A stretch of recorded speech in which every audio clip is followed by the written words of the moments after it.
Okay, so question ये है कि small steel ball of radius smaller is allowed to fall under gravity through a column of a viscous liquid of coefficient of viscosity neta. Okay, after some time the velocity of ball attains a constant value known as terminal velocity. Okay, the terminal velocity depends on mass of the ball, small M है, and eta जो कि coefficient of viscosity है, and R, ठीक है ना, जो कि ball का रेडियस है. Okay, and acceleration due to gravity. So question कह रहा है कि which of the following relations is dimensionally correct. So यार बहुत ही सिंपल क्वेश्चन है, कुछ भी नहीं करना है आपको, ठीक है.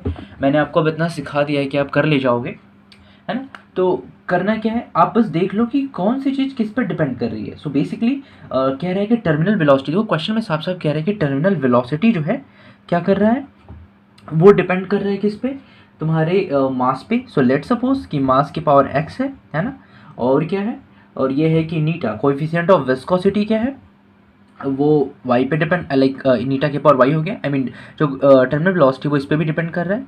और क्या है, हमारा रेडियस है, ठीक है, उसकी पावर क्या है, अपन मान लेते हैं कि z है, ठीक है. और जो है हमारा gravitational, I mean acceleration due to gravity, let suppose कि वो p है ना.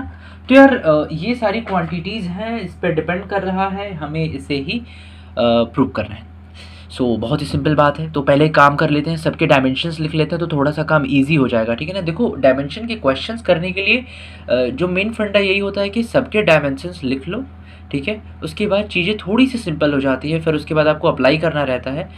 मैथ्स का कैलकुलेशन अच्छा है तो डेफिनेटली आप बना ले जाओगे, ठीक है. तो यार मास का तो सबको ही पता है ना, कैपिटल एम होता है. नीटा का बता दो, नीटा का क्या होता है भाई, ये कोएफिशिएंट ऑफ विस्कोसिटी है, ठीक है. सो यार अभी आपने शायद वो चीज़ें नहीं पढ़ा है, मैं आपको बता देता हूँ. जो स्टोक फोर्स के अकॉर्डिंग एक फॉर्मूला आया था,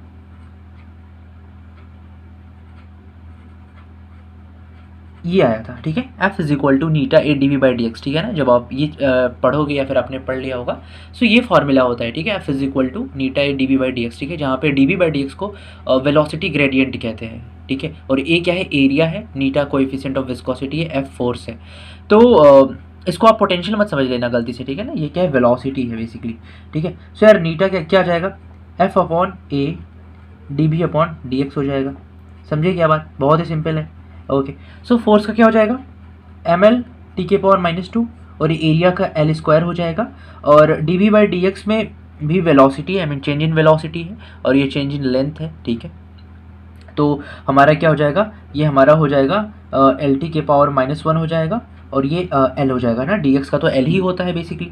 सो यार फाइनली आपका है एम एल के पावर -1 टी के पावर -1, आप सॉल्व कर लेना, मैंने डायरेक्ट इसको कर दिया, तो मैं इसको यहाँ पे रख देता हूँ.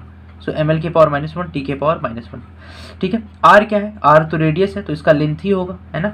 और जी क्या है, एक्सेलरेशन ड्यू टू ग्रेविटी है, तो एक्सेलरेशन ड्यू टू ग्रेविटी कहो या फिर एक्सेलरेशन कहो, इनका डायमेंशंस सेम होगा, ठीक है. सो इसका क्या होता है, वेलोसिटी अपॉन टाइम होता है बेसिकली, ठीक है, change in velocity in time taken, so L T के पावर -2, ठीक है. सो यार तो ये हमारे डायमेंशंस हो गए. अब क्या करेंगे, इसमें वैल्यूज़ हम पुट करेंगे.